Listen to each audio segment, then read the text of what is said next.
We have some Reballs. This is an iPad 7 that does not turn on, and in today's video, I'm gonna show you guys a step-by-step process that we follow to repair these type of devices. This requires CPU reballing, which is something I don't recommend just anyone tries. If you're not a repair technician, this is for educational purposes only. And this iPad does not turn on, and we're gonna walk through the process of diagnosing it first and then do the reball. So before we get started, do me a favor and smash the like button, subscribe to the channel, check out all the links down below, including the link to contact me if you need this repair. We do offer mail-in service for customers in the US. Also, I will link to all the tools in today's video, including these little plugs that we're gonna use to connect to the iPad so we can connect to the DC power supply to confirm that we're dealing with the CPU issue. So let's go ahead and get started with this video. So one of the first things that most repair shops know how to do is test with the USB meter. So let me get the battery screw in. I have the LCD plugged in, and then using my new Reball screwdrivers. As you can see here, they're really nice. And this magnetic base is magnetizes your screwdriver each time you put it in. And it also has magnetic screw holders here, which is pretty cool. I just received it, so far from my testing, they work pretty well. So what I'm gonna do is plug in the iPad and then show you guys that iPad is dead and is charging at 0.46 amps. Basically, it is not charging and just nothing on the screen. And we've confirmed that it is for sure dead. But just to show you guys the USB meter, this is one of the most common symptoms of an iPad 7 that has CPU issues. Now, to confirm that you actually have a CPU issue, the real thing to do is test with the DC power supply. So let's get this all out of the way.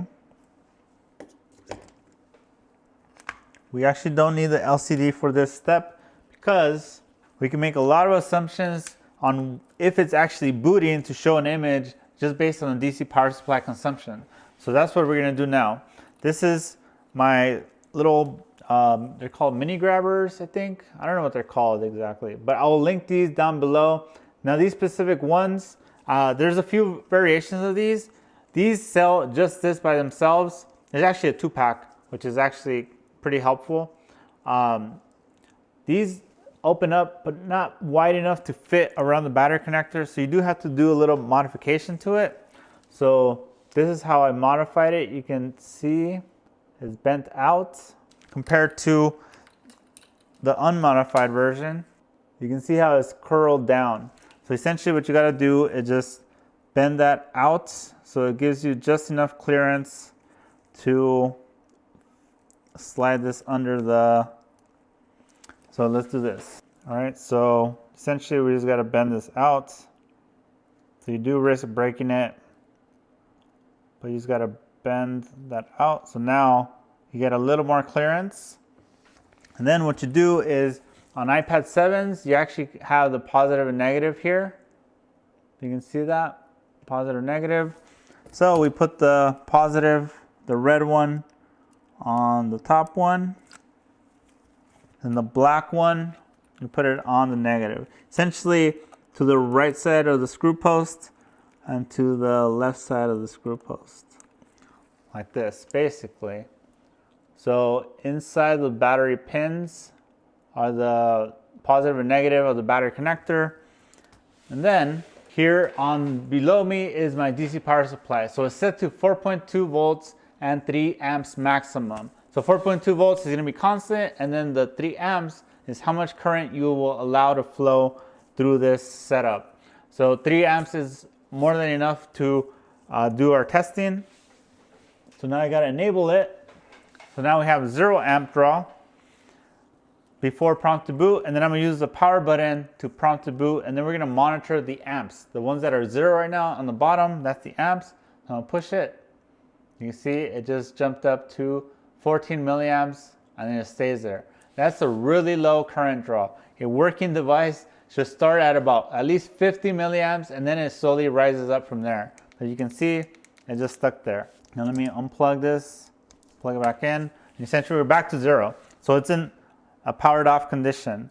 I'm gonna press again, and and you can see it's a, basically if you have a really low number of milliamps, so I would say it'd be under 30 or 40 and lower, and it just jumps and just stays there, it hangs at that really low number, you're probably having a CPU issue.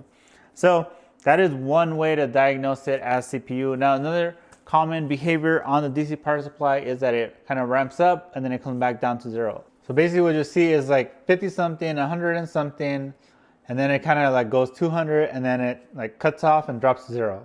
So essentially it's current looping and nothing displays on the screen, and there's nothing. And the common issue is error 4013 or just boot looping. So when you try to update or restore while it's boot looping, you get error 4013, then that's going to be CPU. Another common issue is no touch. Another common issue is no image. There's all sorts of problems with this iPad 7, and basically almost all of them require a CPU Reball. Now, not everything is CPU Reball. There could be a short on main, there could be a short on a secondary power rail. So don't just assume no power CPU. So that's why it's very important not only to know how to diagnose it, but also repair it. There's a lot of shops out there who have no idea how to diagnose, but they do know how to CPU Reball, which is really weird. But we do have expertise in diagnosing. So it looks like my tweezers are way too beat up. Let me try these right here. Now this shield is clamped in. You just gotta catch it in the right spot to pull it up. I wanna show you guys the actual CPU. So as you can see, the shield right here, you basically have to catch it right there on either corner. There it goes. Man, that is stressful. So this is the iPad here. This is the CPU itself. Visually, you will not find anything. Another common thing is you cannot technically measure for the failure. You just have to go based off the symptoms. So as long as you don't have a short on main or a secondary power rail, DC power supply consumption does not boot, then you're not going to be dealing with CPU. So as long as it's not main, or like I've seen shorts over here, or like the backlight is shorted, or maybe a connector is damaged causing no image, or like a short on that cap over there, then assuming you rule out all the common failures and the DC power supply consumption is one of the ones I described before, then you're probably going to be dealing with a CPU issue where we have to reball it. So one of the things that a lot of people get shocked by when I show them how I do this is I actually do this in the frame. I use a tool like this one to essentially create a barrier between the board and the battery, and pretty much all the heat is always going in that direction, so I don't risk damaging the battery in the process, and I never had any issues doing it this way. So if you have a problem with that, too bad. All right, so one of the first steps, so we got to clean the underfill using about 250 Celsius to clear out all this underfill. And this is what really makes it a difficult repair, is that this CPU is glued to the motherboard. So that's why it's really hard. Essentially, there's this black stuff we got to poke off and clear out around the CPU so we can lift it. Otherwise, we're going to take all the components with it that are attached. So we use a number 11 blade. Like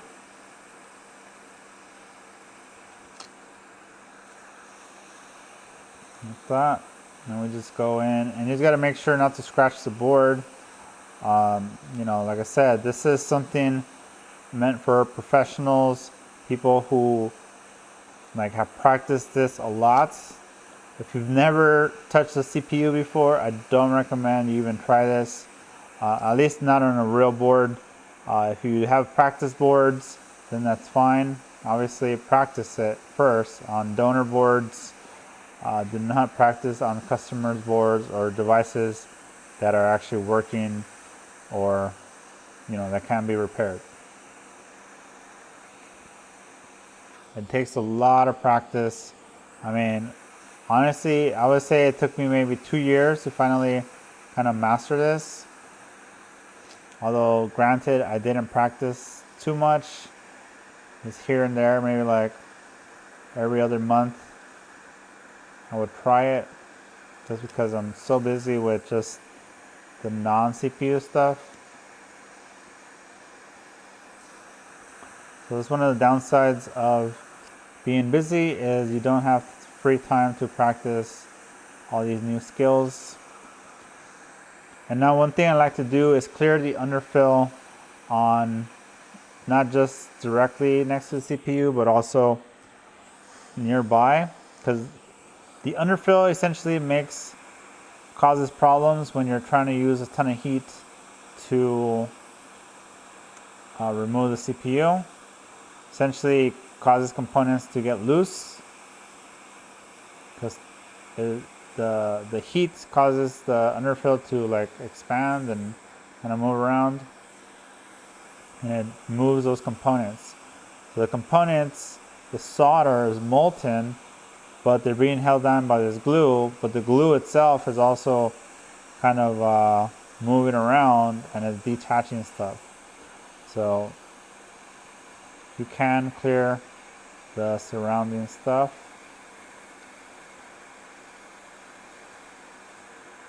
Especially in the beginning when you're still like practicing. Over time you'll know how to better control your heats, or know whether it's going to cause a problem.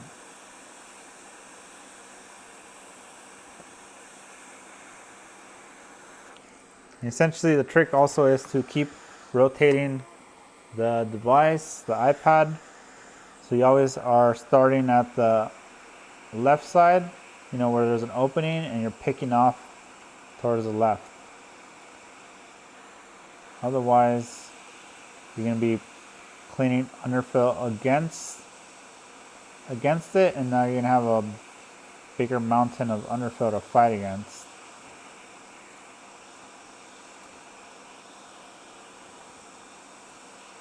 Now this underfill is very easy to clean, so that's really nice. It makes this job easier than maybe some other models.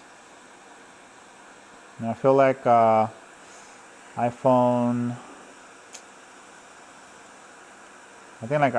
5, like the underfill they used at that time was like really rock hard and really like easy to damage all kinds of things if you try to lift the chip that's underfilled. Nowadays, the underfill in most parts are really soft like this, so it makes repairing them much easier.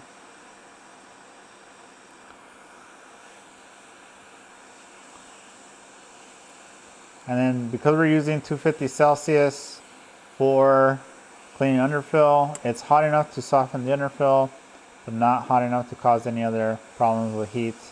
Nothing is going to melt, no solder, there's no plastic nearby. The aluminum, I'm guessing it's aluminum, frame or housing is not going to do anything to it. The battery is far away, so it doesn't affect it.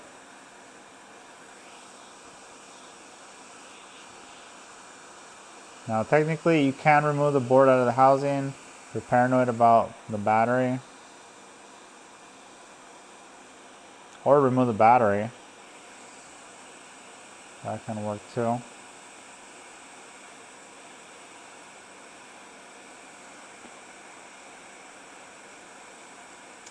Now one thing is, was there a component there?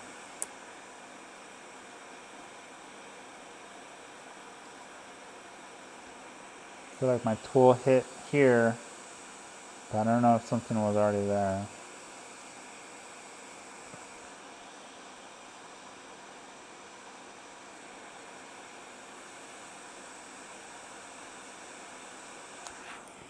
Well, I'll come back to it later. I'll check donor board to see if there's something there.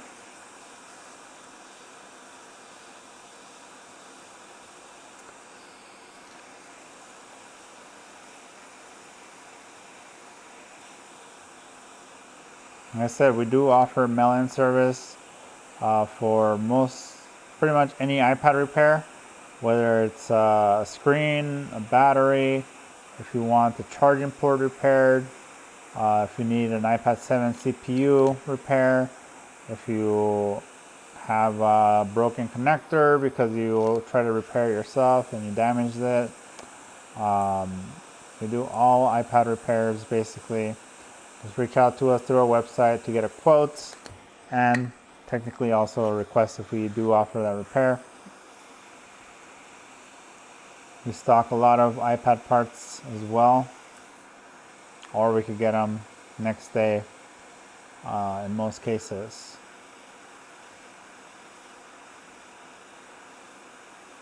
We could even, on some models, typically the older ones, we could even iCloud unlock certain iPad models. So no USB-C iPads. We cannot unlock any iPad Pros with USB-C. We can do first gen, second gen iPad Pro 12.9, iPad Pro 10.5, including Wi-Fi and cellular models. Although cellular models will be converted down to Wi-Fi only.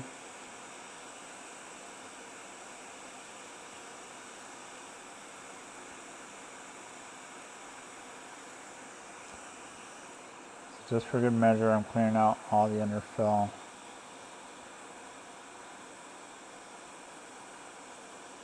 Oops, scratched some of the board there, but that's fine. I don't think it would affect anything.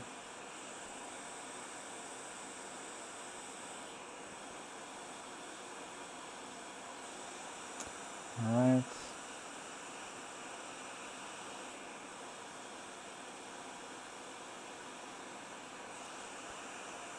I think I pretty much got everything,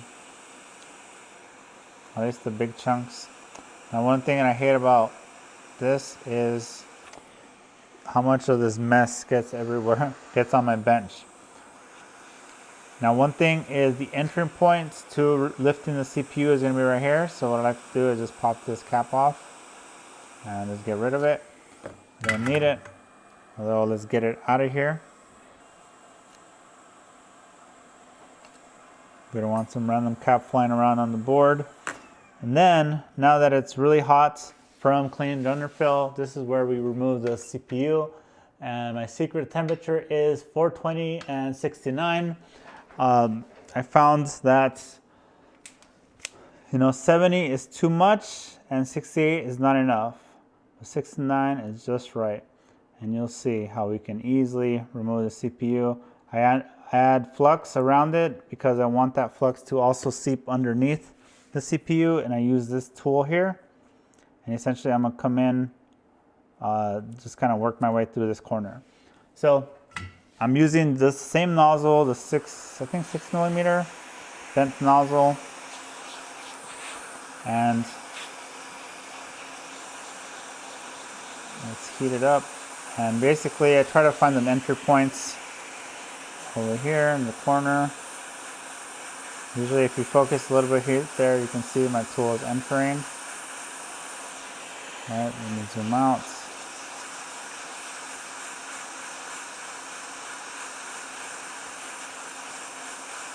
And I'm gently lifting upwards. Make sure your hot air is hitting every corner of the CPU. One common mistake is you're not hitting the opposite corner of where your tool is at. So what happens is you rip pads. So you gotta make sure you're entering. I'm going in fast circles, now in slow circles.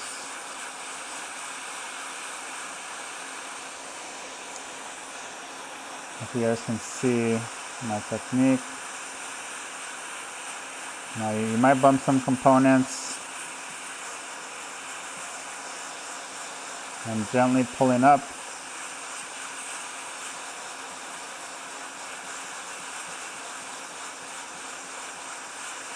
I'm gently pulling up. Now that it's lifted up enough, I can kind of slide my tool a little further.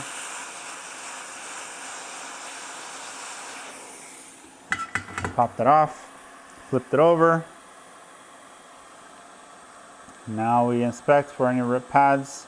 Now we do, since it was super hot, I'm not gonna touch it right away, but I can inspect it.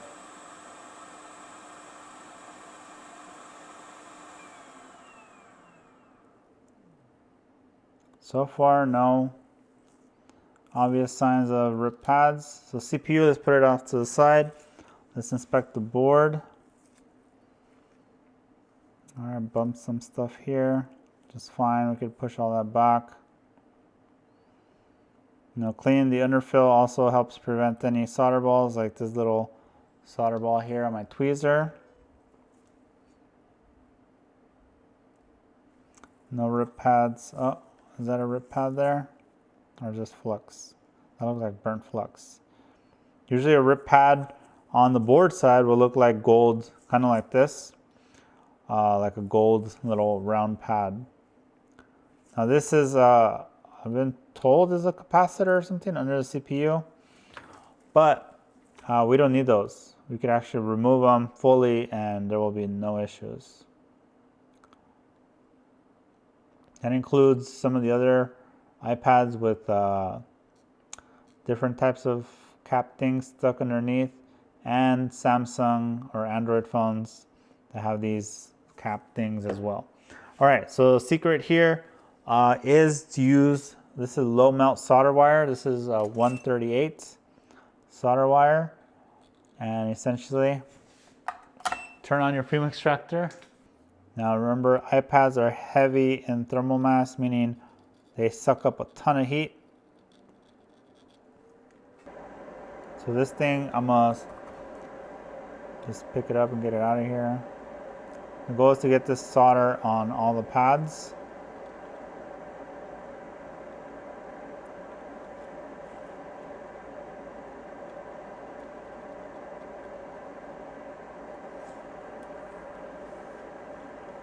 Rotate the iPad so you can reach every spot you need to.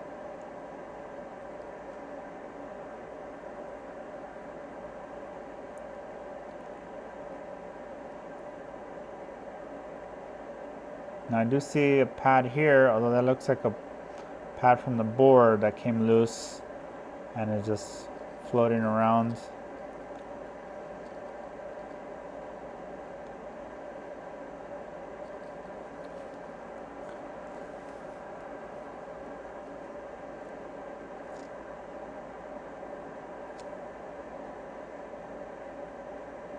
I'm curious, I wonder what the DC power supply behavior is without the CPU. Is it going to be the same? If the CPU disconnected, then maybe.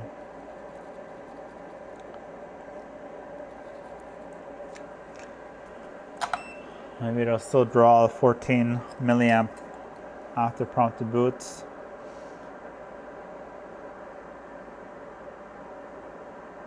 So just doing a visual inspection, making sure there's nothing else wrong here.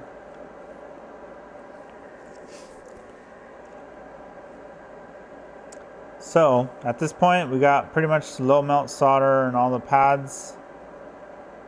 All the factory solder has been mixed in with this low melt stuff. So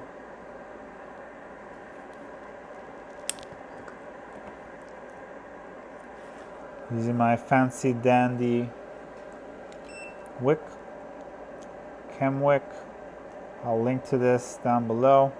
We come in and wick an iPad board with the iron. You gotta make sure you have a legit soldering iron as well, so it could transfer the heat to the wick and allow you to wick it flat.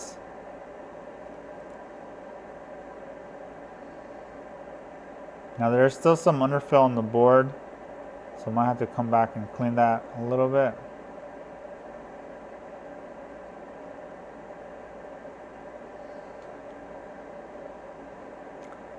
Now those of you who have been following my channel for a while, you probably know about my live stream where I tried one of these about 2 years ago and I failed. But to be honest, I had like little experience trying it, and customer basically donated the iPad to try it. So I was like, what the heck, let's try it. You know, one of the problems is anytime I've had to outsource any CPU work, it's always like a long turnaround time. I don't get updated and stuff like that. So it's a very stressful thing to deal with when the device is out on somebody else. So I had to learn all this stuff myself.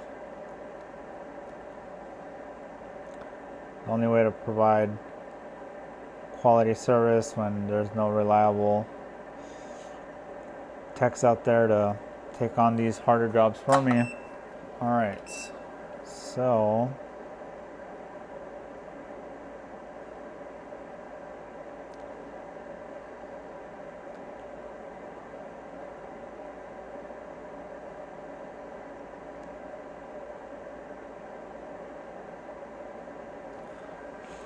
I got most of it. So what I'm gonna do now, I'm gonna try to clean some of this up using my fancy cotton swabs. Not cotton swabs, foam swabs. The benefit to using these swabs is that they absorb the flux into the swab and take it up away from the board. If you just scrub this with a toothbrush right now, you're gonna end up with just flux everywhere. Toothbrush doesn't really absorb the flux that's on the board. Right, so then while it's soaking wet, you grab another clean cloth. And then you can use a toothbrush to like agitate and like scrub things that are stuck on there. And essentially you're pushing it into the clean cloth to then absorb it and pull it out of the board. All right, so see how much cleaner it is. I mean, it's not perfect, but you can at least see the board a lot better. So now we go back to about 250. Let me clean off any remaining chunks of underfill. Especially now that the board is wicked, we can see a lot better where the underfill is at, especially like in the corners here.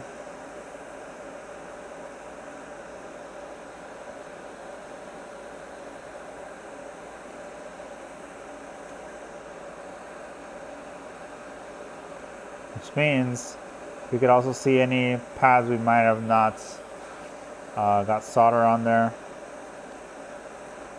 the low melt stuff.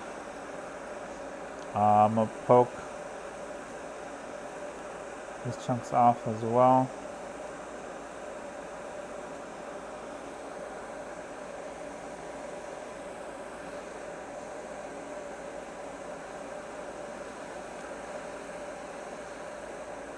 So we just gotta clear off all this stuff.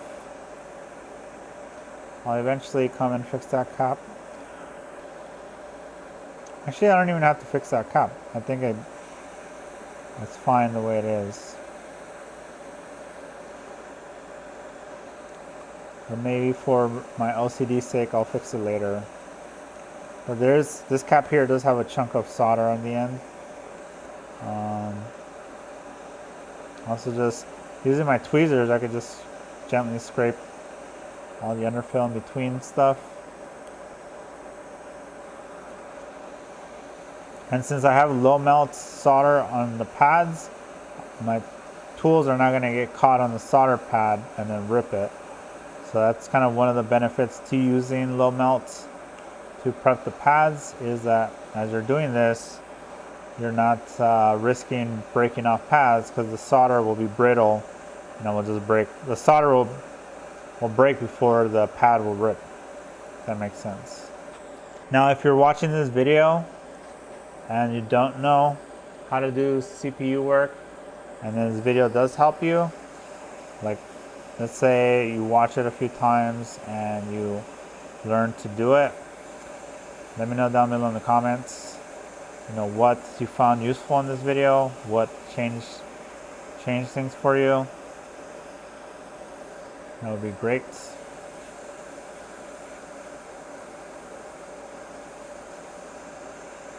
I like hearing success stories in the comments. Also, when people share my video,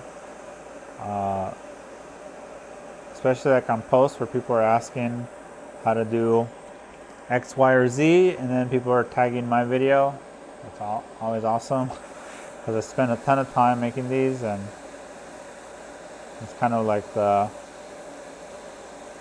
big reward there.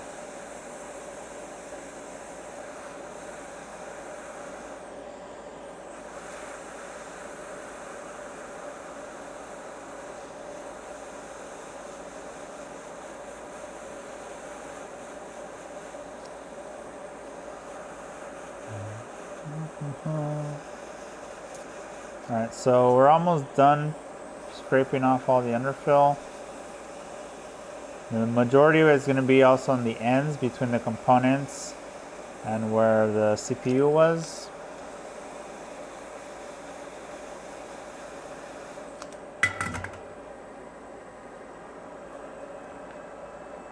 And then while we're here, we come in and pick off some of the chunks in between here.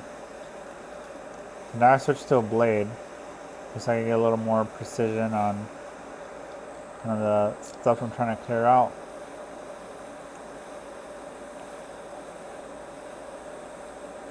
This is basically now underfill and flux kind of all mixed together, so it doesn't clean off as easy.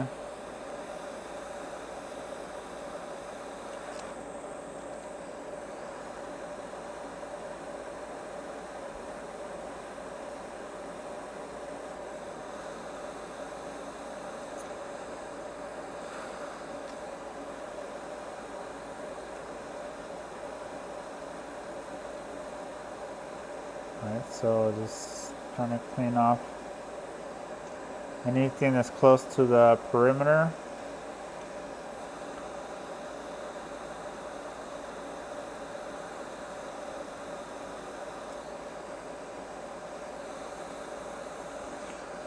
Now this is one of the videos that have been highly requested, so I do hope a lot of you guys watch it.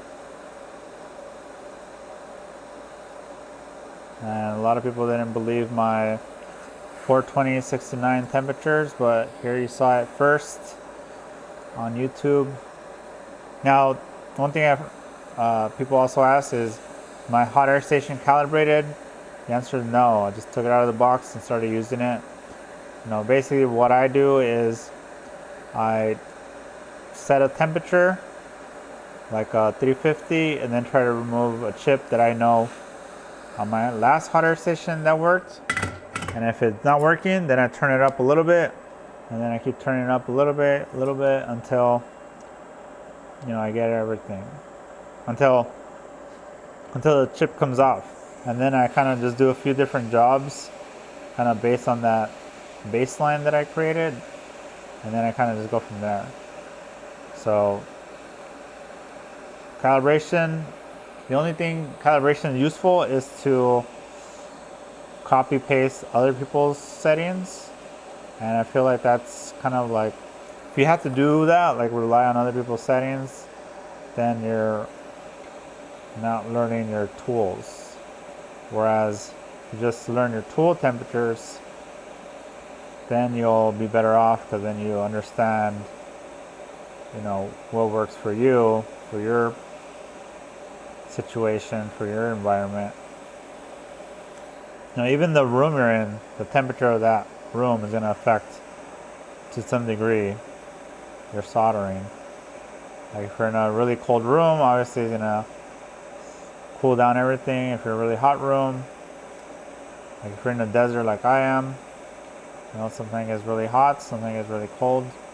Although to be honest, I never really noticed the weather affect my soldering temperatures.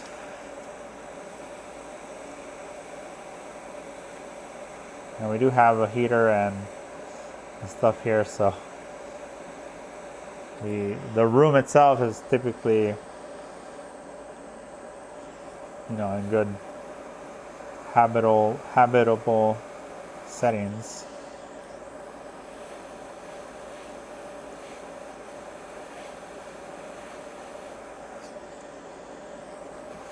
Alright, so let me just pick off, since I'm already here, I might as well just pick off the rest of the underfill chunks. This also helps me confirm if there's any loose components.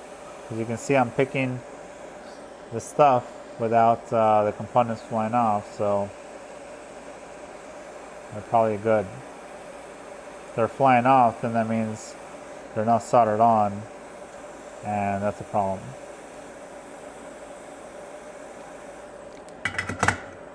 Alright, so to clean all the underfill off the board, now I'm going to scrub it directly. This is not to clean off flux, this is to clean out the chunks of underfill that is everywhere. And then to kind of absorb some flux that might be there, I'm going to do this. And then also blow it away. So essentially using every means necessary to kind of clean the board. Here, I do see some underfill chunks here.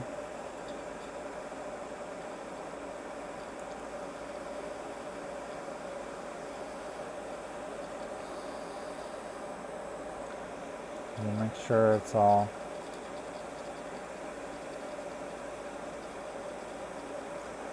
cleared out.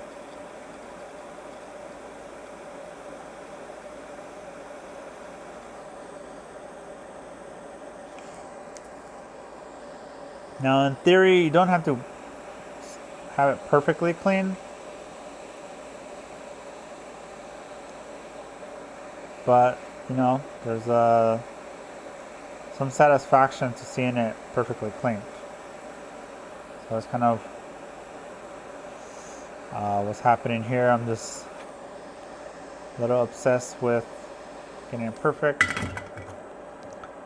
but I guess that's just gonna make it into a 3-hour-long video, which I'm hoping it's under an hour.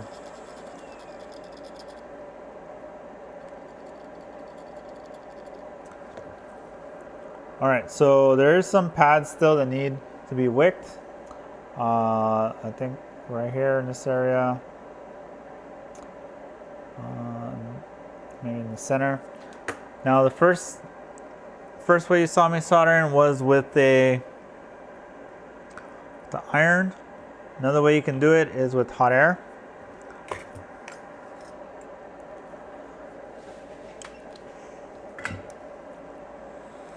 So essentially, you cook the wick,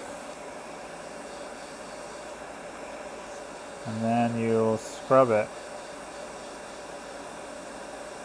and it'll pick up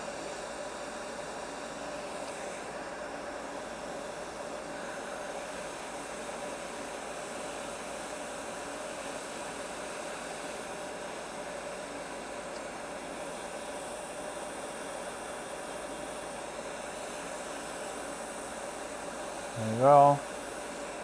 You gotta be careful. It's really easy to bump stuff while doing this.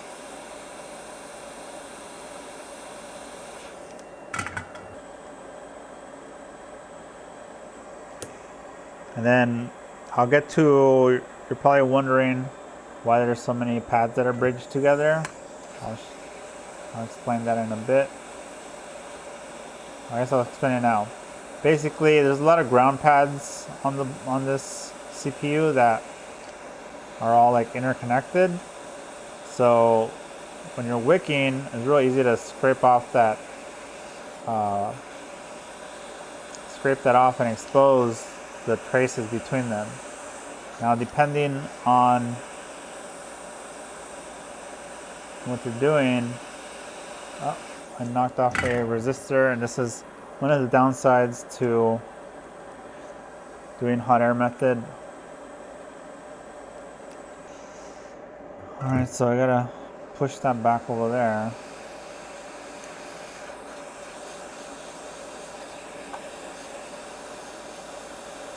I think it's a cap.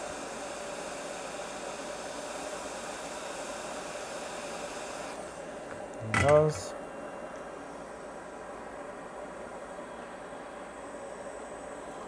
Now the cap has a little bulb solder.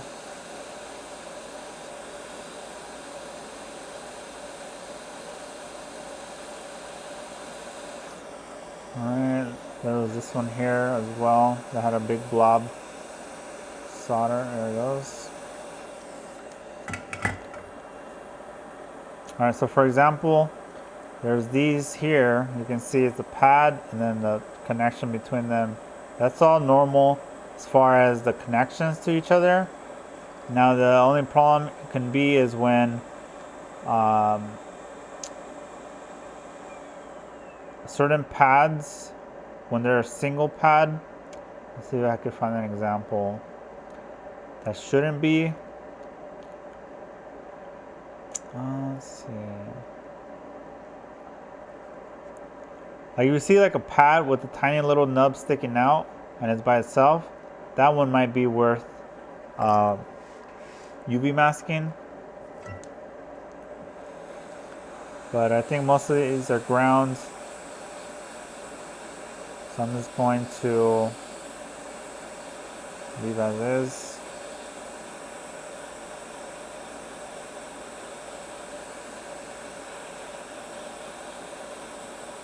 And some say maybe I was too rough with the wick. Who knows? A lot of people say a lot of things.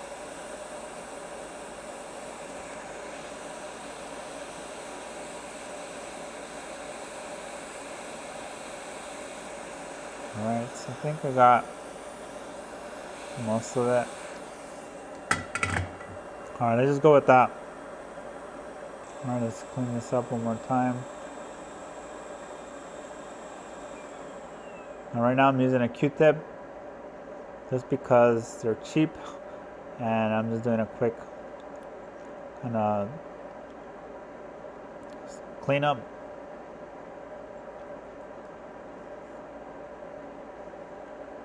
All right, cool. So iPad board is prepped, as you can see. Now we got to do the CPU. This is the riskiest part because if you damage the CPU, then it's game over technically. All right, the way this works is this is a heater for a sandwich, but it also came with the CPU one. There's a bunch of different variations of this. This is just the one I use. That is one of those tools that is no longer available. Although I will see if I could find a replacement. First, I gotta clean up all the old mess from the last one I used. Last one I did. So basically, as it heats up, it heats up the plate and makes it easier to clean. You want to make sure it's clean and flat because the CPU is going to sit on here. And if it's not sitting flat, it's going to come off and you're going to have problems. And what am I set to? 160? All right, let's try 160. And one thing you'll notice is there's these numbers here. And we got to put 10 and 10. This is A10 CPU. A10 CPU. So we're going to put one corner, oops, face up. I was wondering why it looked funny. And it goes like that. So essentially, nothing's holding it down from the top, but the sides kind of grab onto it enough where it'll be useful. Although sometimes, you do have underfill on the sides, so it does help to clean it out and scrape it down so it can catch the corner properly.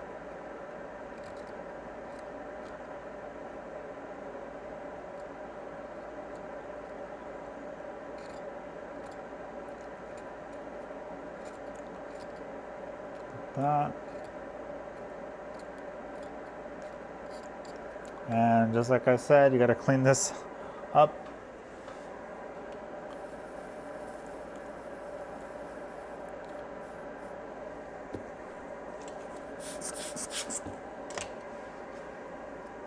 Now Let's inspect the CPU first, just before we do anything. The edges are clean. CPU itself isn't cracked. No rip pads to be found. All right.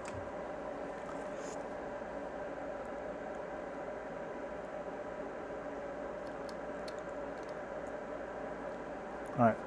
So, trick here. All right, who can guess what is a trick here to make this CPU cleaning really easy?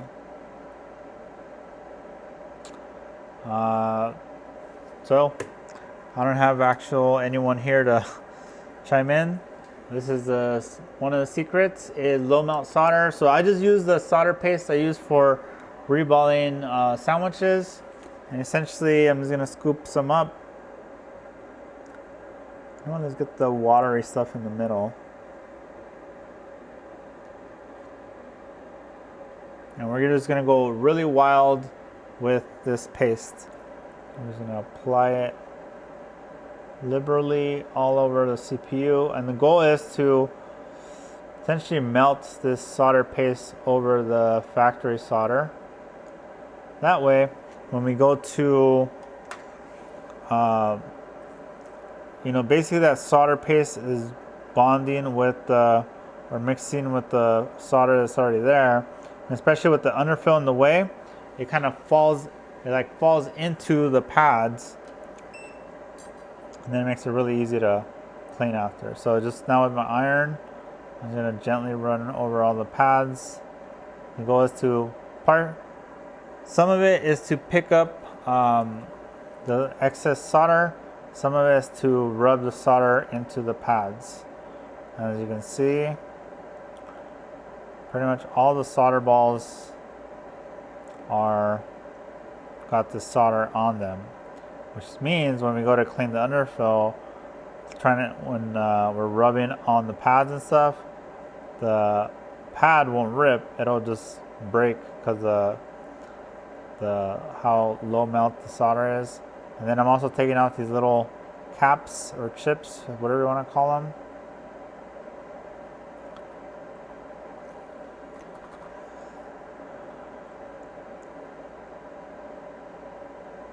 Okay, so one of the nice things about this knife tip is how easy it allows you to clean the underfill. You just kind of treat it like a shovel, I guess. You can just scrape gently. Now this is one of those skills you just got to learn as far as how hard to press down. These pads are really fragile. It's really easy to rip a pad in this process.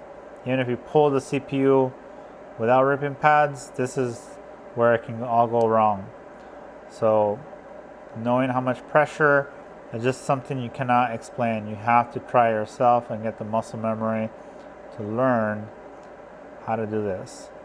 So I'm doing like an initial kind of rub down, I guess, of the underfill. And because we have low melt, not only did it soften it because the solder was everywhere, but it also makes it so you reduce the risk of ripping pads.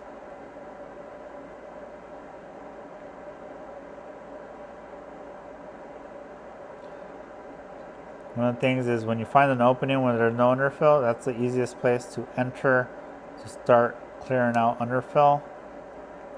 Also making sure you always have flux is a good idea. It helps prevent like ripping pads. So pick up that black stuff, because as soon as you pick it up, it's gonna solidify. And gently pick it up. And then I'm just stabbing my tweezers in my brass wire, which doesn't always get it off. Right, you can see a chunk there.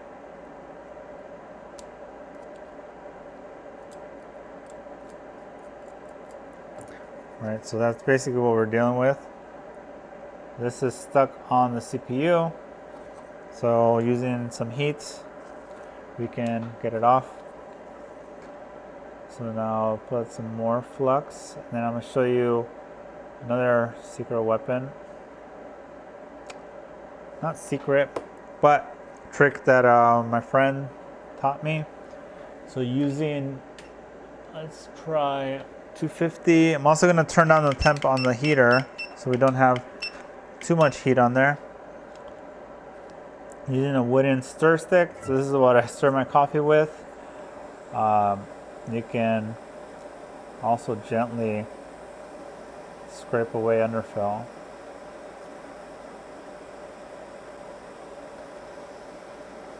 So you can use a toothpick or anything that's wooden. What happens is the toothpick, the wood itself breaks apart before it damages the CPU. Now, just like I mentioned earlier, is getting an opening and then starting from there out helps.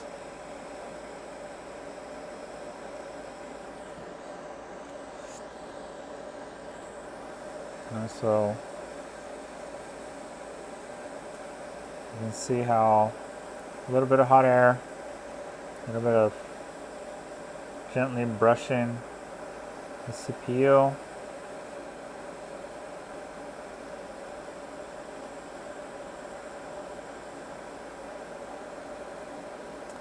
And we're just going to go around and try to clear out majority of it. We don't want, not that we don't want, but we don't need 100% of the underfill cleaned. I would say a good 90% is good enough.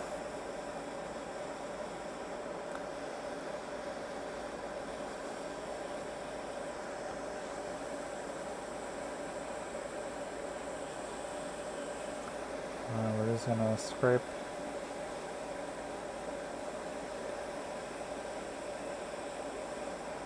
And then essentially we're just knocking the underfill loose. It's beeping because it hit the lower temp. I'm going to try the back side of this toothpick. Basically flip it over.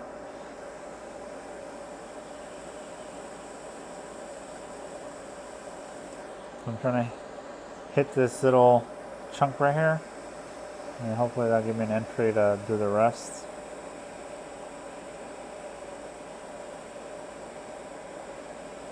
There you go, you can see the chunks coming off.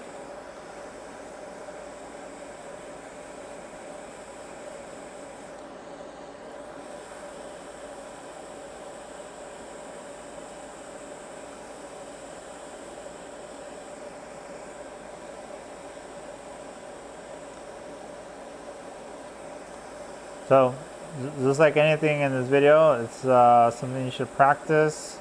You try on donor boards before you do it on a real board. Also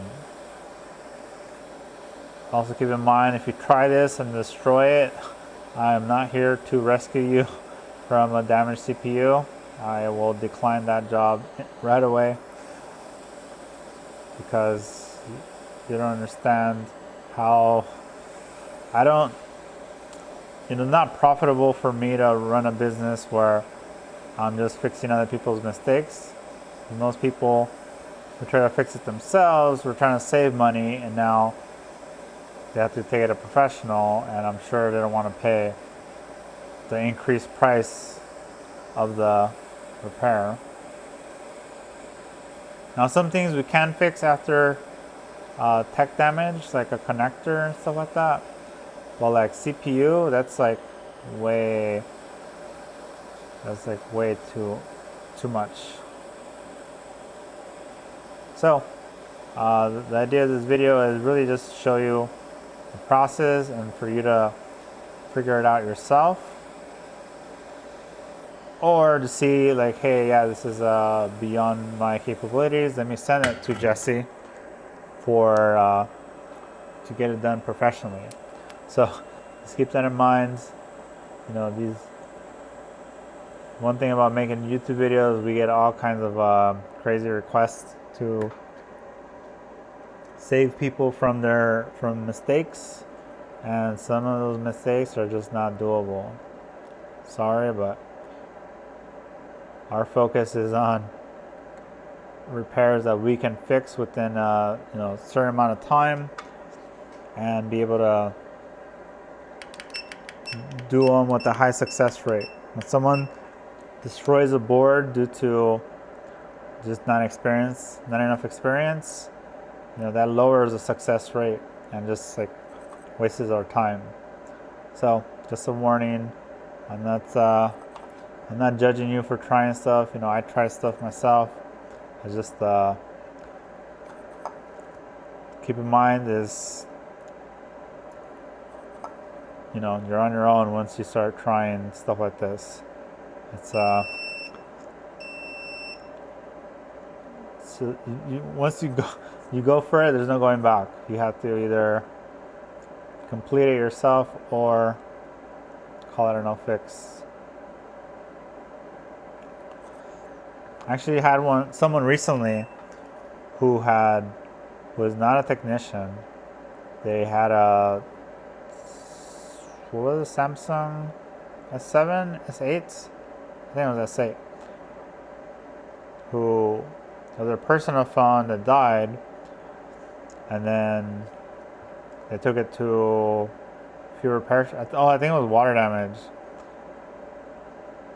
Took it to a repair shop, they couldn't figure it out, so they just tried to do a CPU swap themselves because they saw it online. That's the basically last solution for that. And I'm saying this is not a technician who pulled the CPU, their UFS, and then was asking for someone to finish the job by I just need you to reball it and install it on the donor board. And I didn't realize that's what the request was, so I messaged them and asked for, and then when I got the full story and understood it, I asked for pictures of the CPU and UFS, and like all the edges were just mangled up. And when you don't do this every day, you don't know what's good and what's bad. Like what does something damaged look like?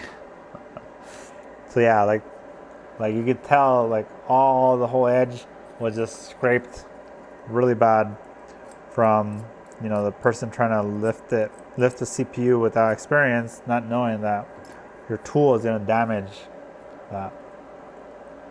All right, so I pretty much clean majority of the underfill. You can see still no rip pads, which is good news.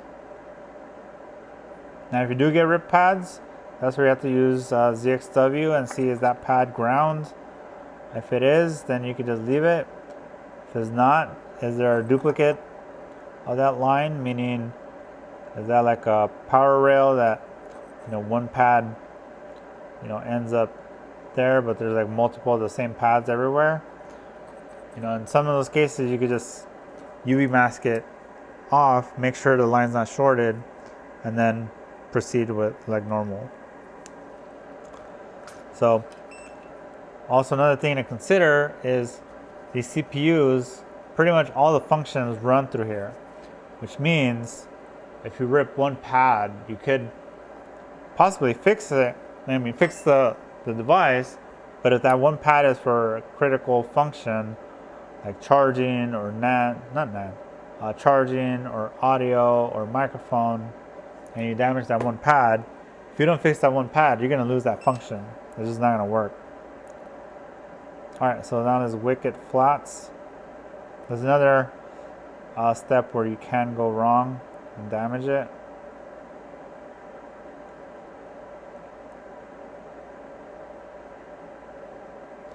Be gentle, drag the iron, and then pull the wick at the same time. We're on a heat plate, so it's going to wick really easy.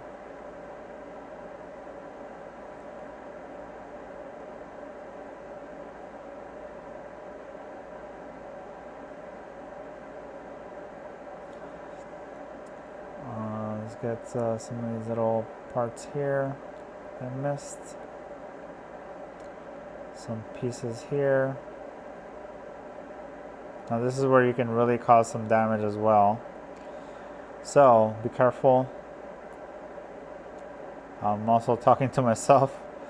I sometimes get carried away and will realize I went too far.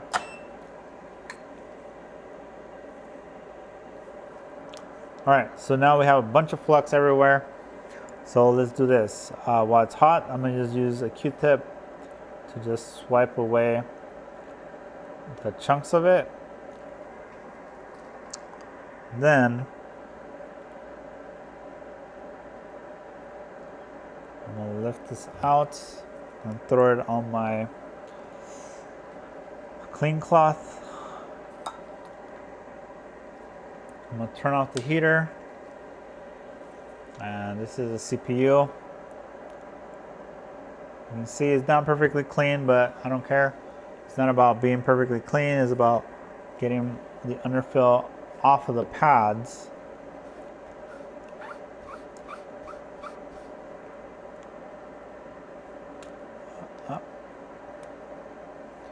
Let's clean the back as well. This has a ton of burnt flux and whatnot.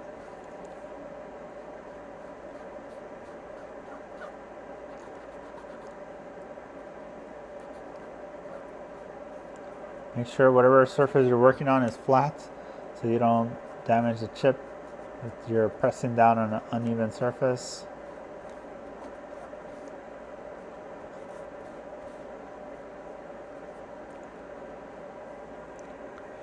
Okay, let's clean a little more.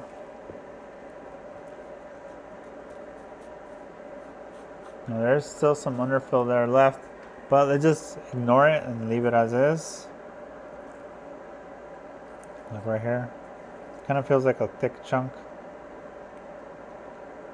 Problem is hard to clear it.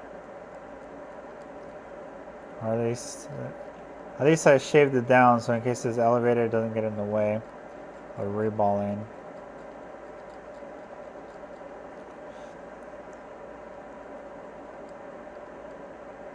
Yeah, I don't recommend you do this on a cold CPU. You're just gonna increase your chances of ripping pads. Now that right there is a big chunk.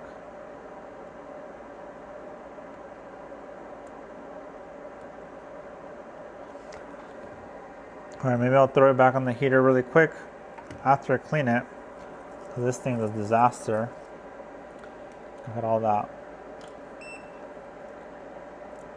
wick, all that solder and whatnot. Let me just kind of use my wick to scoop up any of this stray solder everywhere.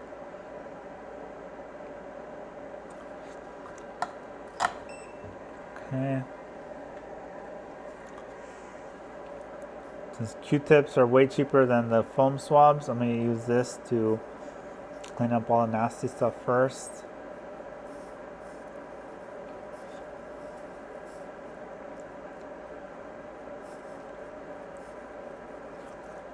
Out.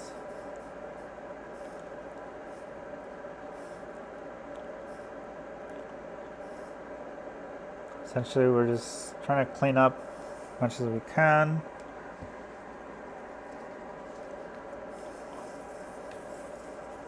ISO and toothbrush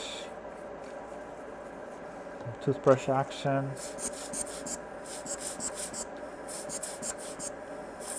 Funny thing is, when it's under the scope, it's really hard to see those numbers.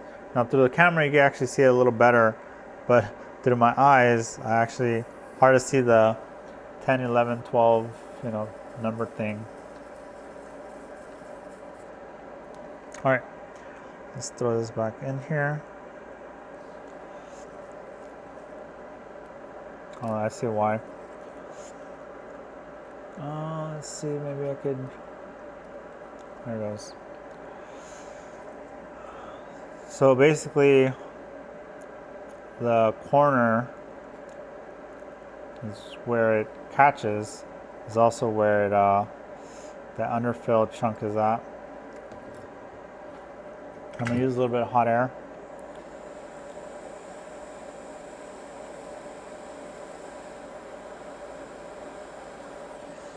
Okay, I got that chunk. It's right here.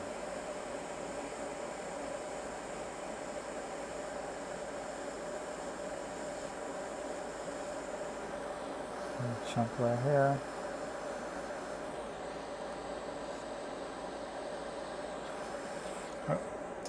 one of the downsides of using hot air.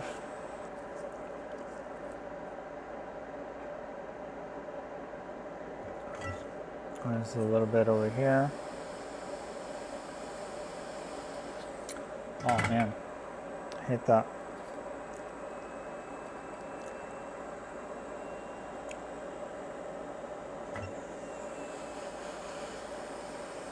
And I'm going to put hot air in the center of the CPU. It should still transfer to the end.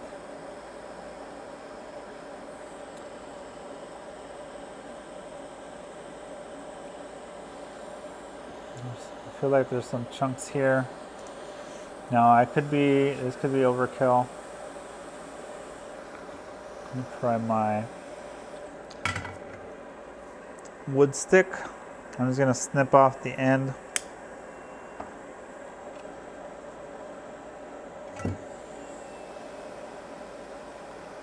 So we can scrape this corner edge off. I wish there was a better system for this, but haven't found one.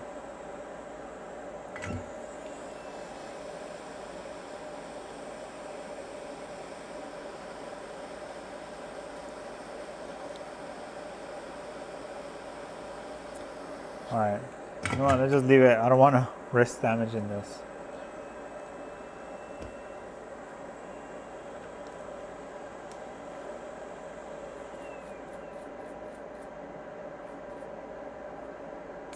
Alright, so soaked it with alcohol. This also helps cool it down.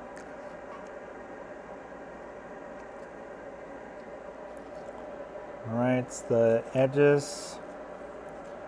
Definitely need to clean the edges, and you'll see why.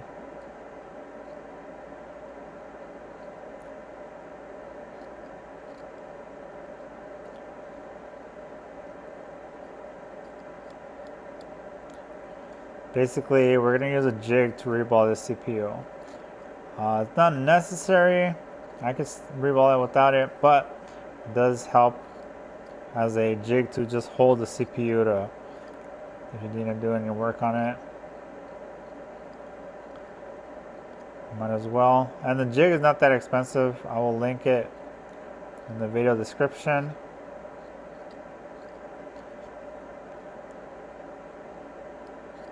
All right, let's grab that. All right, so this is the jig I use. It's the Relife CPU Reballing jig. Looks like this. I got it from DIY Fix tool. Now it's not perfect, but oh man, it's stuck. So last time I used it, the flux and stuff got the little thing here stuck. So maybe a little bit of heat. That'll loosen it.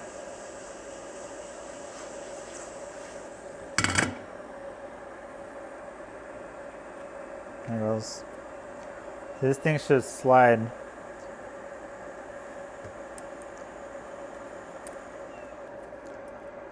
Should slide back and forth, but if there's stuff in there, then obviously it's not going to. All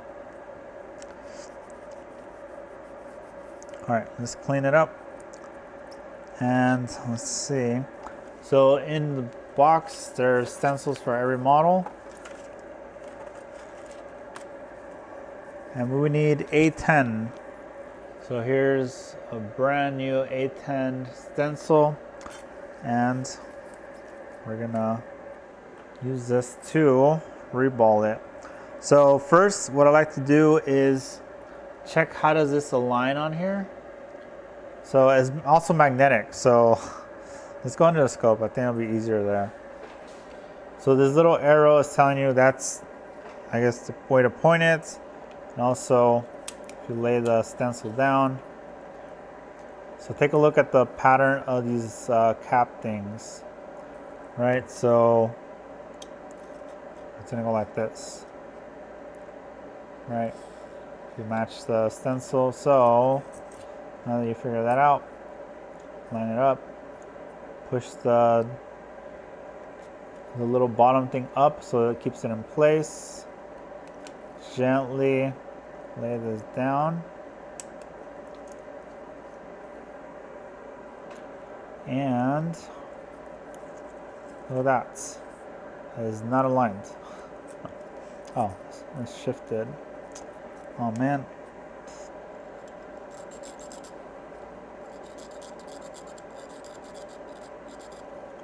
So let me clean this up a little bit.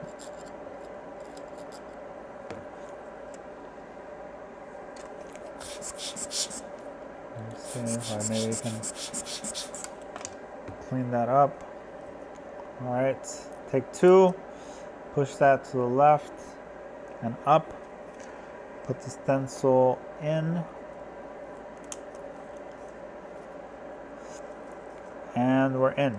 So yeah, there we go.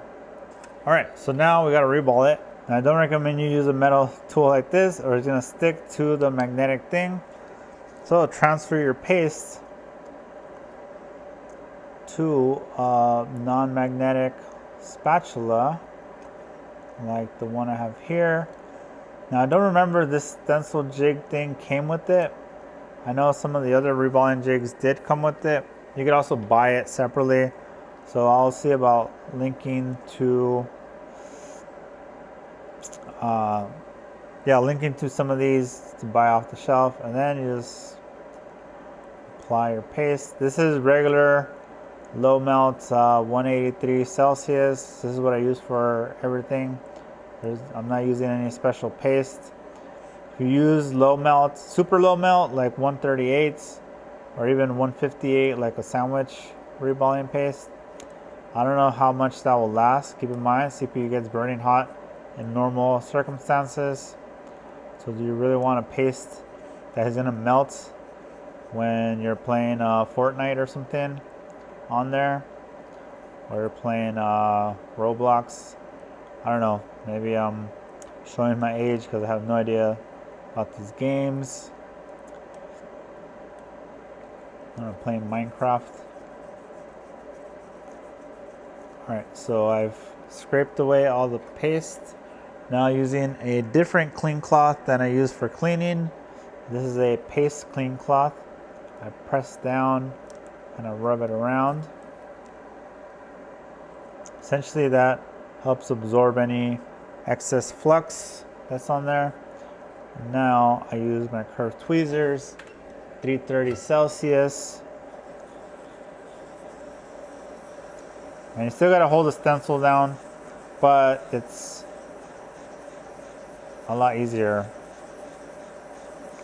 So just go fast, and then start focusing on the corner. Now let me zoom in so you guys can see. All right, so let's go relatively fast. Essentially first you're like warming up the stencil. Maybe 10 seconds of this. Once you start seeing the paste kind of reacting, then you start focusing on the corner. And look at that. We have some reballs. Some solder balls forming.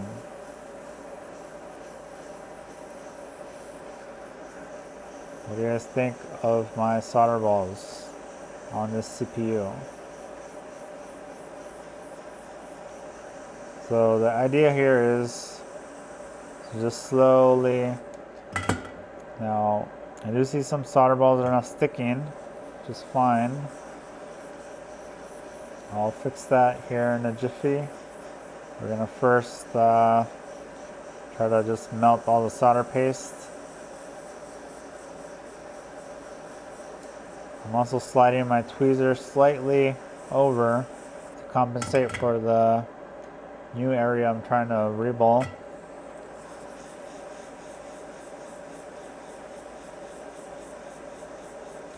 And you know what, I'll be honest, as you can tell, this stencil is the first time I ever used this one.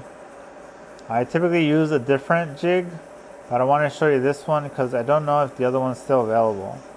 I got it years ago, and I feel like China discontinues tools really fast, so I doubt it's still on the market. So I want to show you the latest jig I have, which I do use for other CPUs, but for iPad 7 it is pretty nice. iPad, iPhone 7. Here. So whenever you have a pad like that, just drop a little bit of flux. You can see that little ball is not melted into the pad. A little bit of flux and just heat. Don't heat directly on it, but just the general area, kind of far away.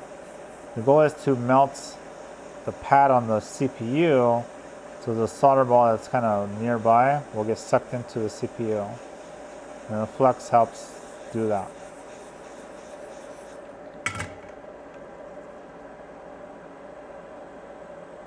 Alright, here's another one up here. This is the one I was looking at earlier. So you want flux in there because the flux also helps flow the solder joint. And this is what I'm going to do. You can see the solder ball on the top is kind of lopsided relative to the other solder balls. So if you heat it from far away, the heat will slowly transfer up and not blow away that solder ball. You can see the solder ball is heating up, and there it goes, it went right in. And these are all skills or tips or tricks you learn from all the other repairs you're doing. So, I'm doing a bunch of bottom board swaps. You have to reball baseband CPU, and you're doing all kinds of different tasks. So in that process, you're like learning, like, oh, I got a little solder ball kind of sticking out. Let me figure out a way, instead of redoing the whole reball, let me just fix that one.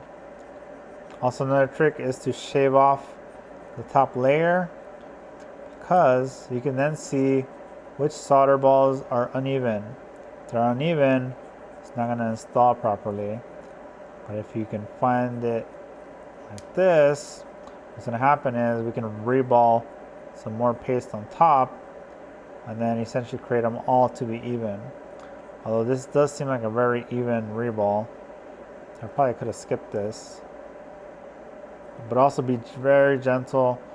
What you don't want to do is rip a pad trying to shave through the, through the CPU beard, I guess you can call it. We're shaving off just the very tip of the head of the solder ball, so you leave behind a flat ball behind.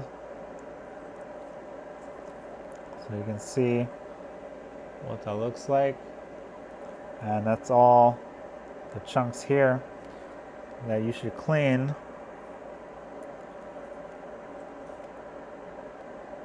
I said be careful, this thing's magnetic. You don't want your tool slamming onto the CPU. It's not going to be a good thing for the CPU itself.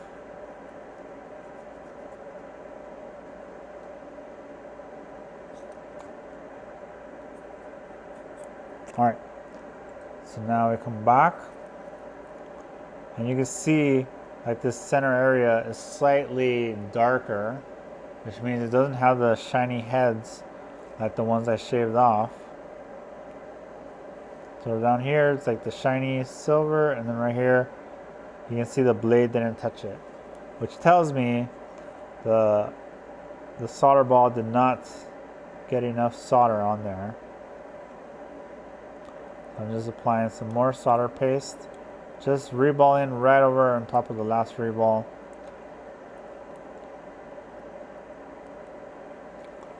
Think of it like when you're painting something, you do multiple coats, kind of like that.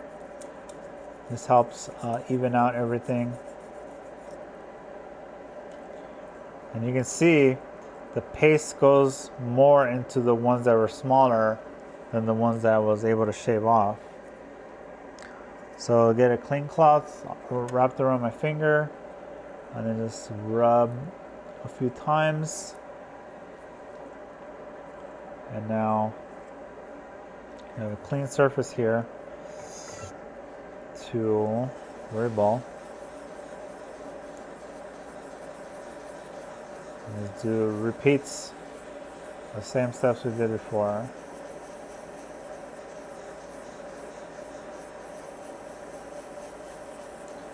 Just heat in circles. And then heat on the corner. Oh, here it goes. This is some solder balls. I just noticed I'm out of focus. You know what, let's zoom in a little bit. So you guys can see some solder ball magic.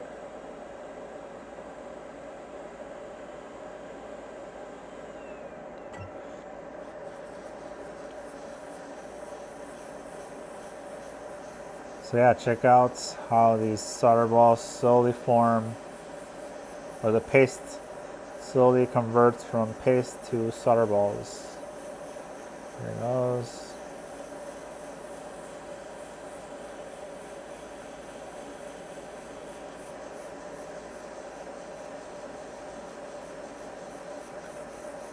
Alright. And basically I just kind of slowly work my way across.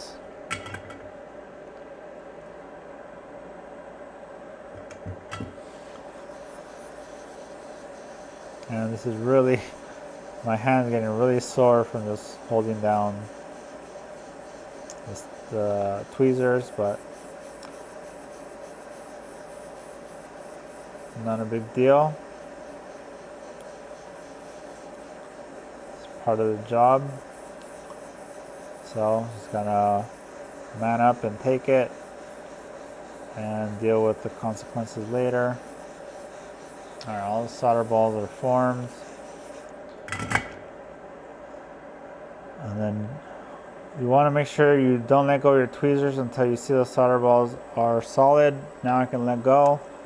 Now I can peel off the stencil. Let's rotate it one more time. Oh crap. Now the magnet is really strong, so keep that in mind.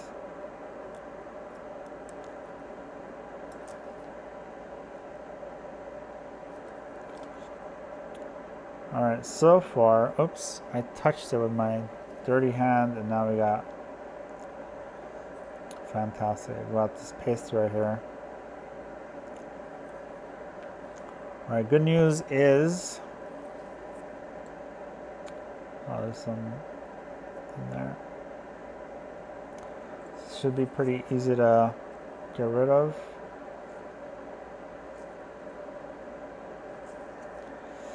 Hopefully. And then because it's magnetic, you gotta be careful it doesn't suck your blade right into the... Oh man, it's not working. Alright, let's do this. Handy dandy toothbrush. So we're just essentially scrubbing away that random blob of paste. We're also cleaning any gunk or debris that's on here. And then you can see how the underfill I didn't clean is still there, but it didn't affect what I did. Didn't affect the reball, so to speak. Right. Now before you forget, make sure to also clean your stencil, because right now is the easiest time to clean it. The longer you wait, the harder the flux gets.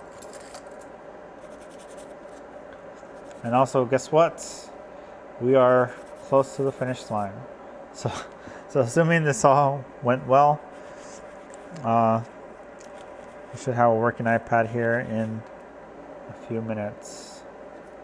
So don't leave, but also don't skip over, because if you truly want to learn this, you have to force yourself to watch these videos, listen to all the tips, and I'm basically dropping little nuggets of random tips that overall they add up to helping you succeed. A lot of people like to just skip to the end and then try stuff, and then it turns out they wrecked it. So I also include a lot of life advice in here. So yeah, and then we also leave those cap things as is. Now the other stencil I had actually had openings for them, so I'd have to actually UV mask them before. Since this one has these sealed off, I could reball and it won't be an issue. Alright, so let's clean one more time. Just want to make sure no debris is in there.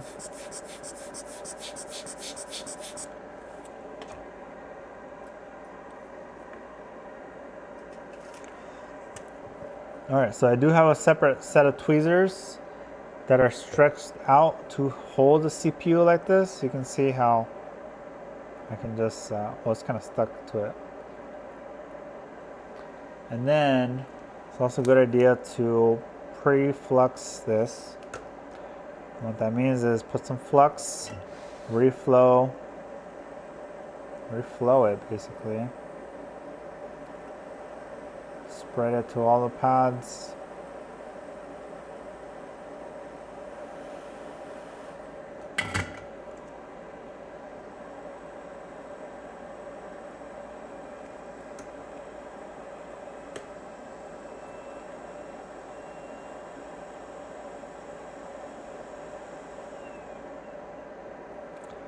Just touch little blobs of flux to like add a little more fuel.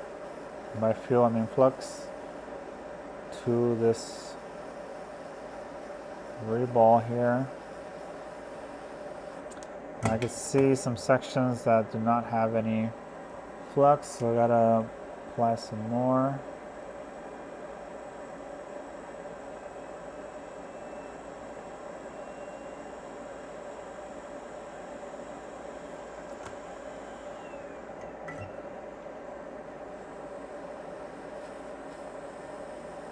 Also holding at different angles while heating helps spread the flux.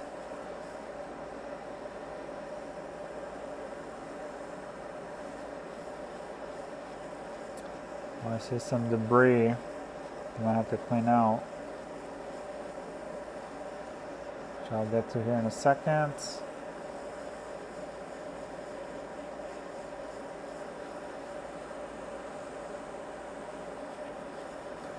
Let's see.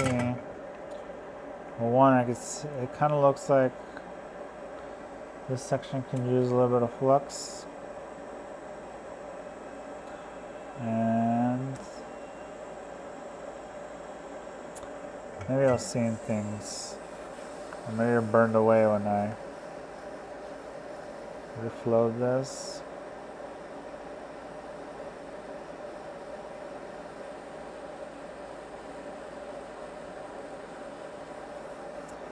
So basically what I'm doing is monitoring closely all the pads that are liquid, there's no debris, and it's shiny silver, shiny solder balls.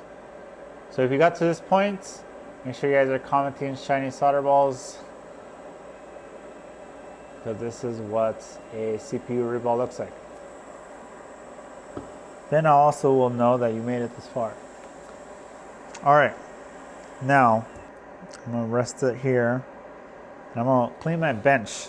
I have a ton of flux and whatnot, so I'll be right back. Alright, so as far as the board, what I like to do is just touch little sections of the CPU. Oh, I got a big blob there. So I'll skip that area. Now, because I got that big blob there, I do need to spread it.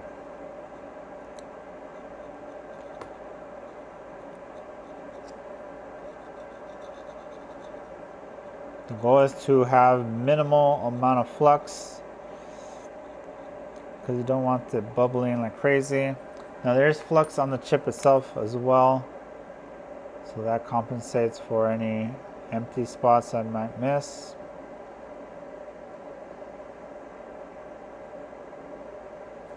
Alright, let's go with that.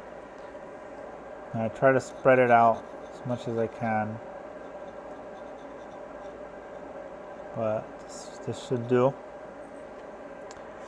Now the key is also make sure there's no debris in here, which I don't see. Also, you can see the pattern here, the 4 caps. So that's gonna match the CPU, which just slid in here. All right, let's check the CPU, make sure there's nothing on there. And we're gonna match that with this. And essentially toss it there. And then you wanna press it down so the flux and everything are there. Also, if you accidentally scratch the board, congratulations, you now have something to align it with as well. So I can see a scratch there. I can see a scratch over there. So yeah, this looks pretty aligned to me. Now to install it, I go basically 2 to 3 temperatures. First, I start off low, just same as a Reball, so 330 with 25% air. Very low airflow, very low temp. Not very low, but the goal is to just warm it up and essentially help kind of spread that flux, like melt the flux so it's like liquid and spread out evenly. And as you can see, I'm just going in circles like around the whole chip to help, heat up the whole thing evenly. Because one of the keys to micro soldering in general is to, when you're using hot air, you want to evenly spread the heat all the time, and just be mindful of where your heat is going.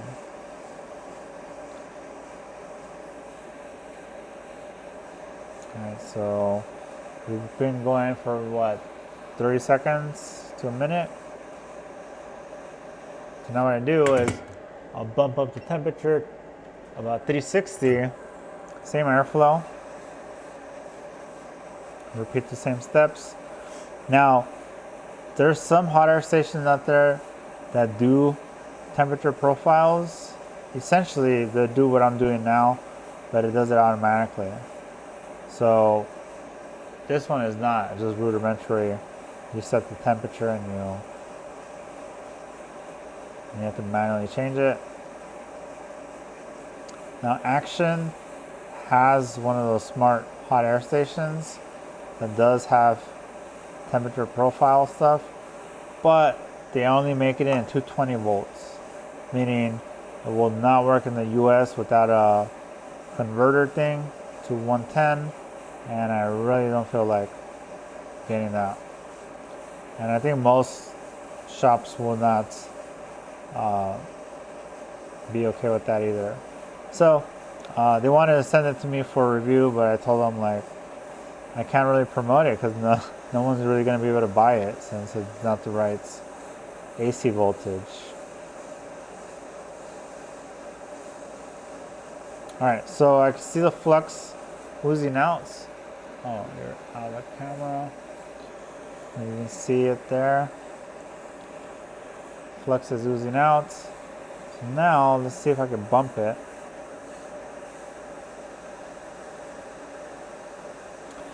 I kind of felt some resistance there. Not resistance, but yeah, it's still solid. So yeah, this stage 2, stage 3, since it is solid, it's not gonna fly away anymore. Now it's gonna just solder in. I pushed it gently, like maybe 1 microgram of pound of force. I don't know what to call it, but I did see the CPU just go into place. And take a look at this. The CPU bumps, and let's heat it up, and there we go. Now we just wait. You gotta let it cool down naturally, because if you don't let it cool down and you start moving around, you could potentially disturb the solder joints you just soldered especially with the million solder joints the CPU has, you don't want to risk it. So we just wait. I would say a good 30 seconds. That should be more than enough time for all the solder joints to melt. So let's see. I think I spoke enough for that. But I think I'll just wait. I don't want to risk it. All right, so it's been maybe a minute. So what you can do to start off the cooling process is just ISO and kind of blow it away. So ISO itself is cooling down. The little hand pump is also blowing it down, blowing it away, or cooling it down, blowing away the hot temperatures. And then I could come in with my toothbrush and my little rag here, clean cloth, to clean up all the mess.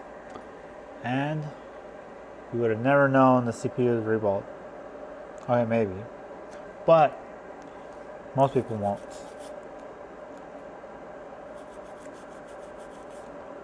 It's VCC refurbished. All right, so let's just check for any issues on the surrounding components. Like I mentioned, there is that one component up there that's potentially missing, but we'll see. We'll see if we need that. All right, so I did a quick test and found that it actually is not booting. So if you take a look at the DC power supply, I prompt to boot and it hangs at 46 milliamp, well, 43 milliamp. So basically it went higher than before, but it's not booting. But remember, there's that possibly missing component. So I looked up on ZXW and it does seem to be a important component. So let's go ahead and replace that component from a donor. So if we take a look at where this is at, right, there's a big cap and then this little cap, and then it's in there. So I don't know how that disappeared, but if you look at this nasty donor I have here, there actually is a component there. So I guess when I go back and edit this video, I'll see where that component went flying. So for this scenario, now this might be a really old board that I was practicing on, so don't mind the mess. The goal here is, yeah, nasty flux. Oh, there might be a donor that somebody else destroyed. Yeah, let's just go with that story. It was a donor, somebody else destroyed it, and that's why it has a nasty flux. And it's in my way, so I need to pull this. Oh man, it stinks too.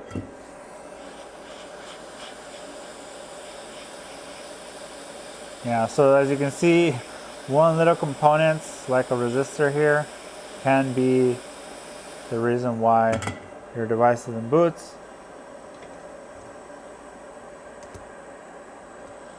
So now, can we solder this on?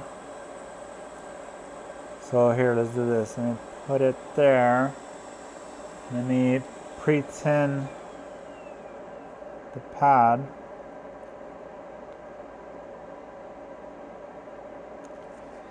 Alright, so put some solder. I'm going to use regular 183 Celsius solder wire. And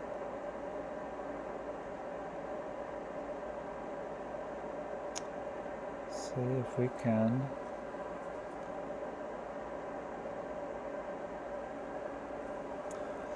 Let's see, rotate.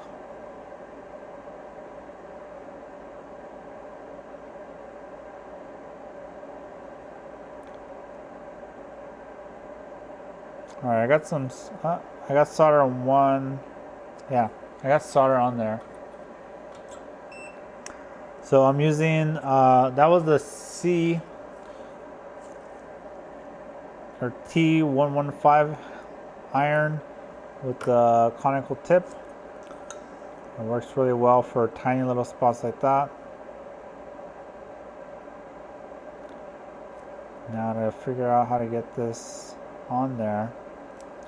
Now there is underfill on here too. So I'm going to try to clean this off. As you can imagine, this component is tiny.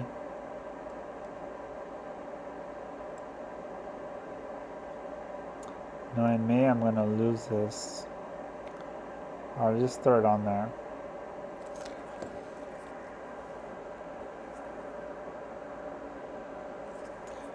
Alright, can I get this soldered on without disturbing the CPU?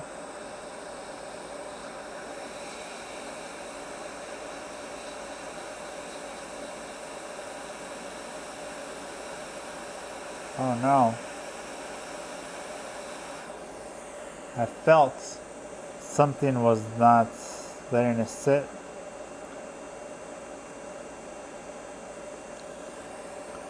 So I wonder if there's like underfill underneath it.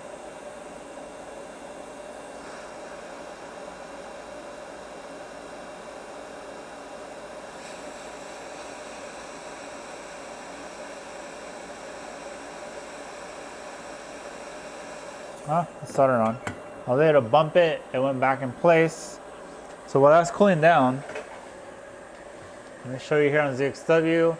This is the component that was missing, and if you look at the name, PP1V2 SoC PCIe rebuff and PP1V2 SoC. So this definitely seemed like an important component for the CPU to work.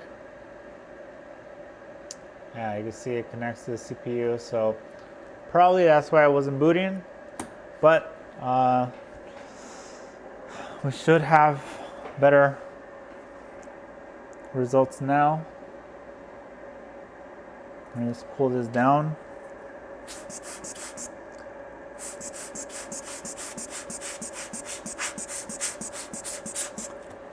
All right, let's connect the DC power supply again.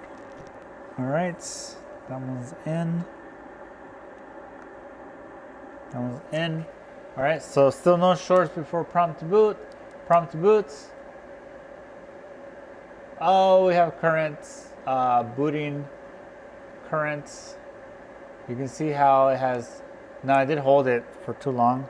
So let me time it. So 1, 2, 3, 4, 5, 6, 7, 8. That looks 120, 140, 80, 120, 200. Is it gonna hit 300 and 500? 200s. Oh, I think this is gonna be booting. So let's plug in an LCD so we can actually see what's going on. So I'm gonna leave this plugged in, but I did unplug the other end. That way I could safely plug in the LCD, because I do want to see, actually, yeah, it's gonna be hard to do anything besides the LCD. Okay, let's plug this back in. Prompt to boot, and then we get an Apple logo. You see the current draw. Where's the Apple logo? There it goes. We got it. So now the question is, does it boot to the home screen and actually stay on? So let's give it a second. Now, one thing about iPad 7 and newer, if you don't have the digitizer plugged in, it's gonna ghost touch like crazy. So you do have to be mindful of that. Otherwise, if you just leave it on and you're not paying attention, what's gonna happen is it's just gonna ghost touch, type in the wrong pin code, and disable it. So just keep that in mind. Also, typically iPads on DC power supply don't stay fully booted. It'll eventually shut off like within first 5-10 seconds. So don't assume because it shut off it's bad. That's when we then test with a battery. Now this video is already long enough. I was really hoping to show you everything, but it took way too long. So like I was saying, if this works, thermal paste the CPU, put the shield back on. That will help dissipate the heat, and you should have a fully working iPad. And like I said, if you do need Yeah, there we go. And you'll see it ghost touching here in a second. Probably. Let's see, lock the screen, wake it up. Yeah, there we go. So yeah, if you guys need this repair, reach out to me, link down below. We do have B2B pricing for repair shops. End users, sorry, but you have to pay a little more. If you do want to mail it in, link down below. If you want to support the channel, like if you appreciate me spending 2 hours or so recording this video, probably 5 hours editing, making the thumbnails, all that good stuff, the least you can do is buy a t-shirt like this one at the links down below, or join my locals community as well. Check out also all the links down with all the tools I use in today's video. You know, the paste, the reballing jigs, the DC power supply plugs, you know, all that good stuff.